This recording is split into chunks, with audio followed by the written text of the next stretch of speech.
Hi, it's John Crane here. In this video, I want to revisit a couple of trades that we had last week. The first one you can see I want to look at is the British pound. And just kind of going through the methodology of how we projected this reversal date down here, this date here where the market dropped right into it and turned back up.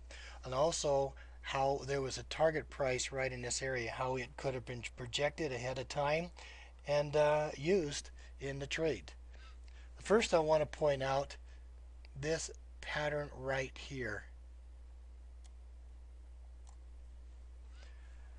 Now this little 5-wave continuation pattern, as you have read, if you read my book, Unlocking Wealth Secret to Market Timing, you know that I look for either a 3 or 5-wave continuation pattern. This type of pattern appears in the center of a longer term trend, so it identifies to you that once the market starts in the same direction of the trend that was moving before it moved into this pattern, then we should have another equal leg or another trend on down equal to the previous one. That's the action method. And as you can see, if I do the reverse count, I have a marked here. The reverse count to the first pivot is 12. Continue on, here's 21 right here. Continue on down, there's 27. And then the very end is 31. So that tells me after the market breaks through here that the reaction part, this part here, should last 31 days. So that gives us our, I guess, the projection for the end of the cycle. But this is what I want to point out. Look how, when you look at these reversal dates, 12, 21, and 27, what it did to the market on the way down. The 12th day was a high. The market had dropped down to the median line right there, which is a natural support area, bounced up into the 12th day, and then headed down again. At this point, it crossed the median line, came back up, and made another high on the 21st day, another projected reversal day. Here it came on, crossed the center line again, that median line again, came down right to the reaction line support, and then it traded up right going into the 27th day. And since it traded up in the 27th day, as we know, if a market trades higher into reversal date, it usually says the market will continue down, that the downward trend is going to continue. And since we know, I guess with a high probability the trend should last 31 days, we should be looking for the market to drop down into the 31st day, which you can see right here it did. It dropped down into the 31st day, and that was the lowest close of the move so far. So that was projecting the dates. Now let's look at some price projections. Of course, the median line, just for people who aren't familiar with where this reaction line comes from, basically it's a line. I just draw a line here, and then I draw a parallel line, and the first thing I do is I put it right where the projected reversal date crosses the median line, which you can see the market came down to and bounced up. So as soon as we knew that the trend was continue, we can just drop that median line right down to the next reversal date. And you can see that's what we were looking at when we took profits right in this area. But you can see that was a little bit early. Because typically when a market is trading on the lower side of the median line, that's the weak side, that means it's a very weak market, and it will drop down, typically drop down and touch this lower parallel line. In that case, the simplest thing to do is just drop the reaction line down to where the reversal date crosses that lower parallel line. That gives you a more accurate target in this type of a market, a very weak market.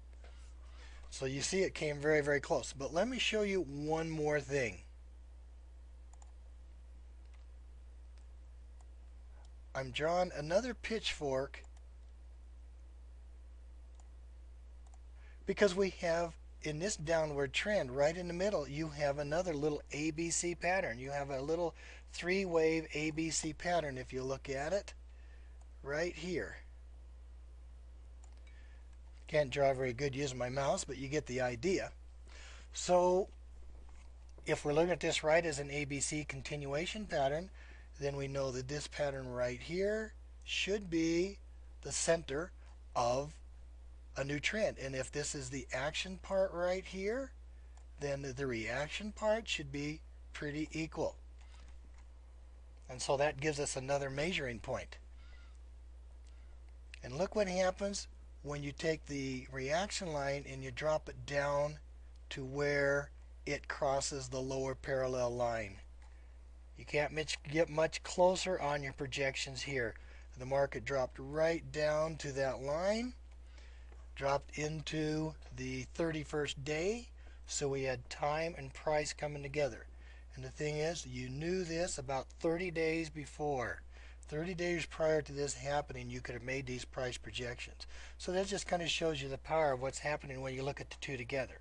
One thing I want to point out before I go on to a different market, this blue line, that is another reversal date coming up based off some new counts, and so the market will typically move higher into that date. So I'm looking for the market to move up to probably this median line, where the median line in that day crosses over the next couple of days. All right, let's go look at the sugar. Sugar is also a trade we had last week, and I talked about it in a previous video because I put in some target objectives to exit a little bit earlier than I probably should have. And I talked about how I used the Fibonacci projections to exit the market right in this area. We'd sold it right in here, and because the market is moving away from the center line, moving to the right side, the strong side, it was starting to exhibit some examples of maybe a market gaining momentum, gaining strength. Typically, when it moves away from that area, it will not reach the longer term price objectives. Therefore, we decided to exit a little earlier. But one thing to point out, this price objective was hit one day before the reversal date. If you see, the reversal date closed higher. It actually closed higher. As I've mentioned before, if a market closes higher or trades up into the date, typically it means that the market's getting ready to turn to the downside. And that's exactly what it did here. It dropped on down. And of course, at this time, the reaction line was parked right here. See, right where the reaction line and reversal dates cross the median line. The real key that this market was going to continue to the downside was as soon as we really crossed that reaction line on this bar, this big bar. So the next thing we can do is you can say, okay, first of all, we need a reversal date. The easiest way to do is to use this reaction swing right here. You do the reverse count to this low. That gave me 8 days. I start right here and I count forward 8 days and I have it marked. So I can just drop that reaction line down to where it crosses. And so that reaction line was kind of a target objective.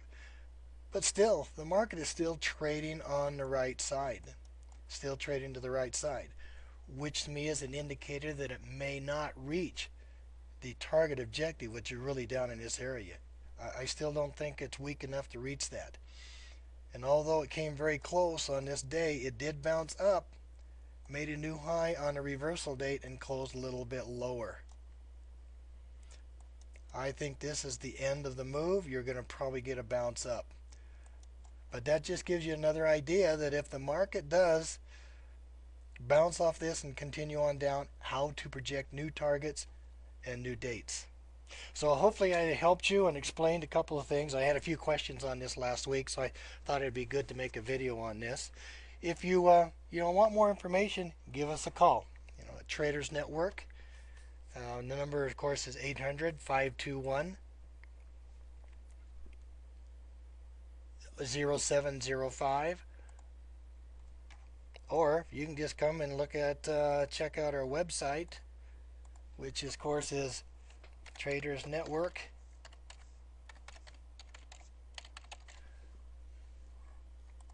TradersNetwork.com. So just www.tradersnetwork.com.